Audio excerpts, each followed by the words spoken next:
Stanley Kubrick's Barry Lyndon follows the rise and fall of the titular Redmond Barry, a young Irish rogue who flees Ireland after believing he's killed his cousin's suitor in a duel.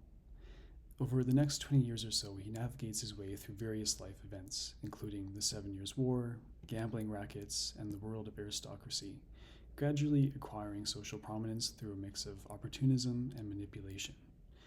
In the end, Redmond is shot by his stepson during a duel and forced to leave the country. Redmond remains to this day a polarizing figure. Some see him as greedy, pompous, and scheming, while others view him as a kind of aloof anti-hero, a man of unfortunate circumstances who displays glimmers of decency. What makes Redmond compelling is exactly this tension, which we will explore further through an analysis of his personality. First, we'll discuss how Redmond presents his moderate in agreeableness. In the five-factor model, agreeableness is associated with tendencies towards cooperation, warmth, and likability. Identifying Redmond as moderate on this trait is not a convenient middle ground, but rather a way of capturing the genuine complexity of his character. He is neither consistently hostile nor consistently compassionate, instead oscillating between the two in surprising ways. Often, Redmond does treat those he encounters with aggression, disregard, or ignorance. He antagonizes others, such as Sir Charles, when he is already on his deathbed.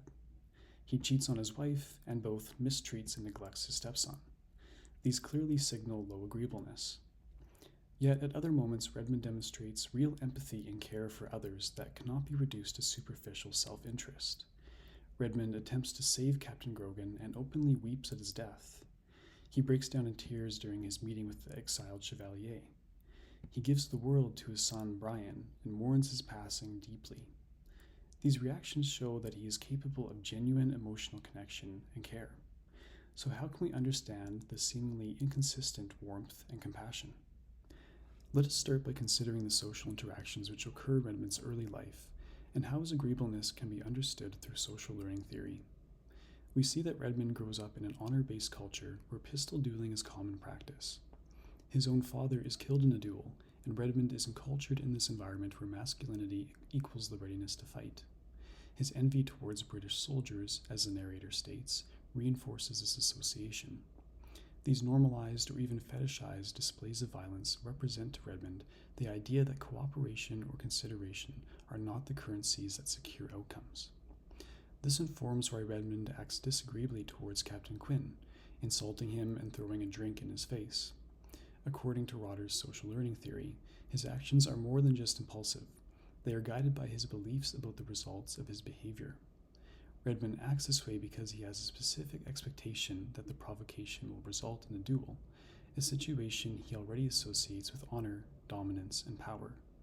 Redmond's perceived triumphs from the situation functions as reinforcement, demonstrating to him that low agreeableness is an effective means of exerting control. This pattern is further solidified when Redmond encounters Captain Feeney and his son, the highwaymen. Despite Redmond's attempts at cooperation, they rob him of everything. In Rotter's terms, the reinforcement value of agreeable behavior drops sharply. Compliance is not necessary and perhaps even counterproductive to getting what you want. Redmond later mirrors this dynamic in his social climbing because his learning history suggests these strategies have the highest expectancy of payoff. Viewed again through social learning theory, Redmond's intermittent agreeableness can be traced to his father figure of Captain Grogan. Grogan is one of the few consistently pro-social figures in Redmond's youth, a military man who is straightforward, empathetic, and who generally models aspects of agreeableness to Redmond. Grogan provides a different set of expectancies to Redmond, namely that getting along with others can provide a level of protection and security. Redmond's variability in agreeableness can therefore be explained by differences in expectancy and reinforcement value across social contexts. When he perceives someone as a rival or a threat to his goals, his expectancy is that hostility is effective and the reinforcement value of asserting dominance is high. For individuals who support him or do not pose a threat, being agreeable has high reinforcement value and he anticipates that cooperation will be rewarded. Importantly, this does not mean that every display of agreeableness from Redmond is calculated. Rather, it has been conditioned into him as an adaptive survival response.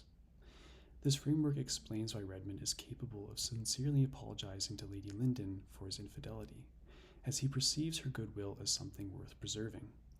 Yet simultaneously, he abuses Lord Bullington without remorse because he views the boy as a potential threat to his security and status. Let us consider now how Redmond is high in Machiavellianism. Machiavellianism is one of the three personality traits that make up the dark triad and is characterized by a calculating and deceitful approach to interpersonal relationships. What makes this distinct from low agreeableness is an element of deliberate cunningness and manipulation of others. This is an aspect of Redmond's personality that gradually develops and which agreeableness does not quite capture.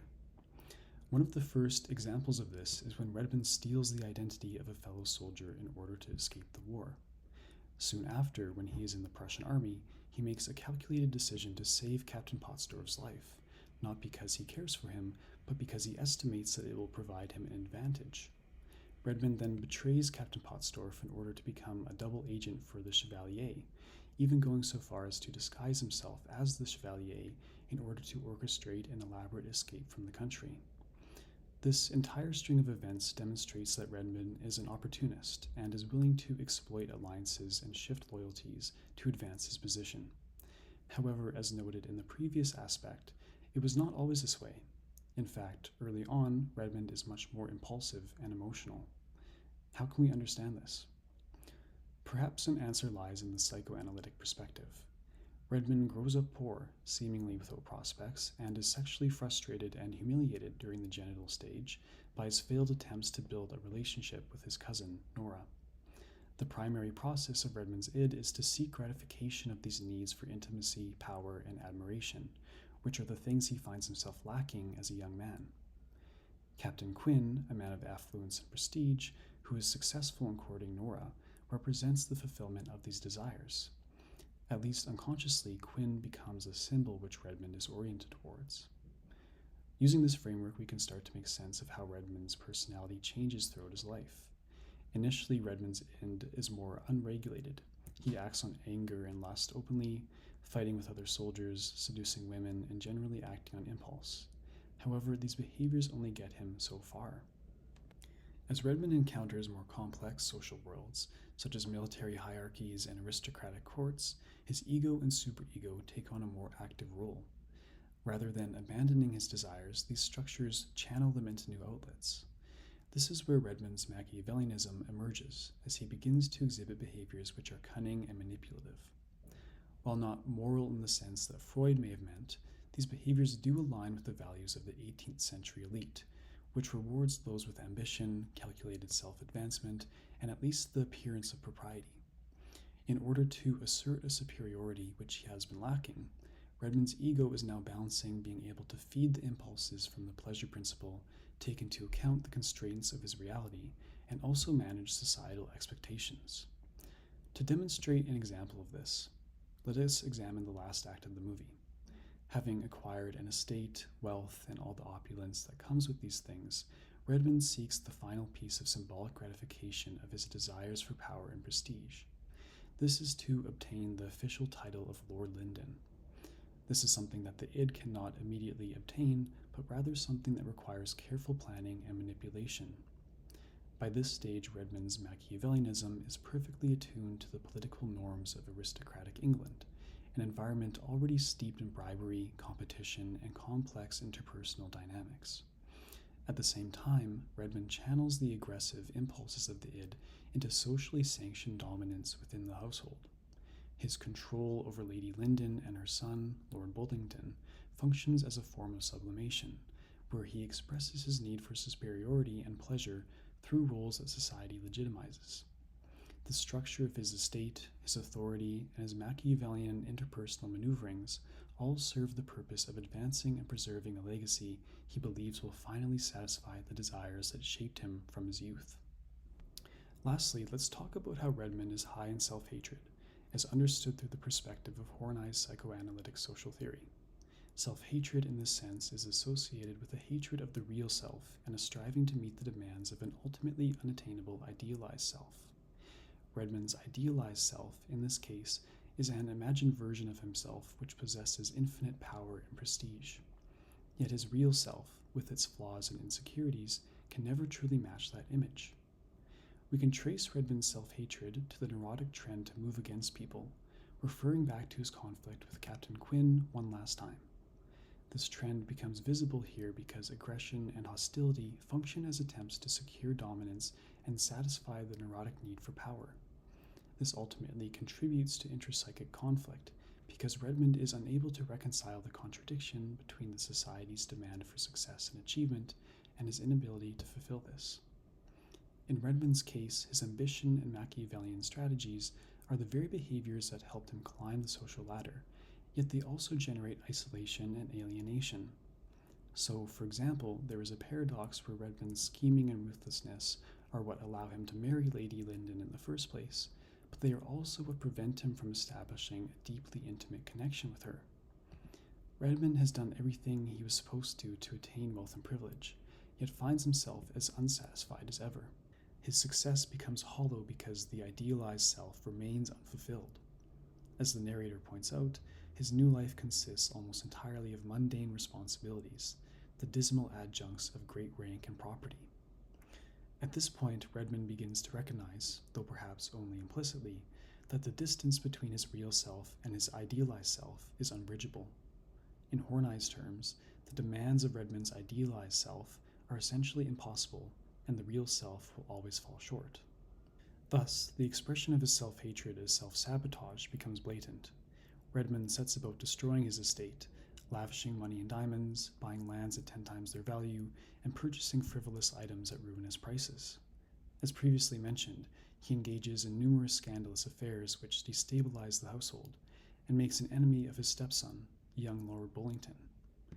At one point, Bullington warns him, "I will kill you if you lay hands on me ever again." Redmond responds by publicly assaulting Lord Bullington during a musicale attended by noblemen and distinguished guests.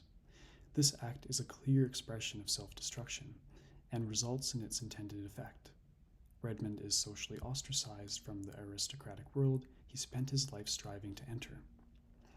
The epitome of Redmond's self-hatred occurs in the final duel between himself and Lord Bullington. When Bullington shoots first and misfires, Redmond is granted a near-guaranteed opportunity to kill him. Yet Redmond intentionally fires into the ground, allowing Bullington another chance to fire. This decision is not really honorable, but reflects a deeper, self-destructive impulse. The film's epilogue offers support for this.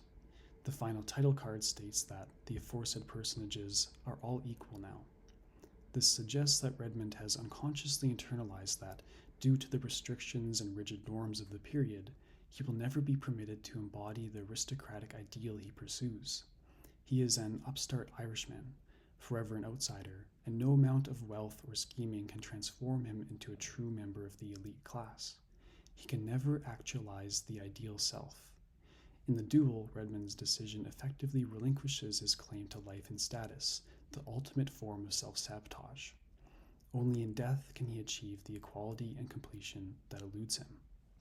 While perhaps not a good or redeemable person, what makes Redmond such an intriguing character is that he's painfully human.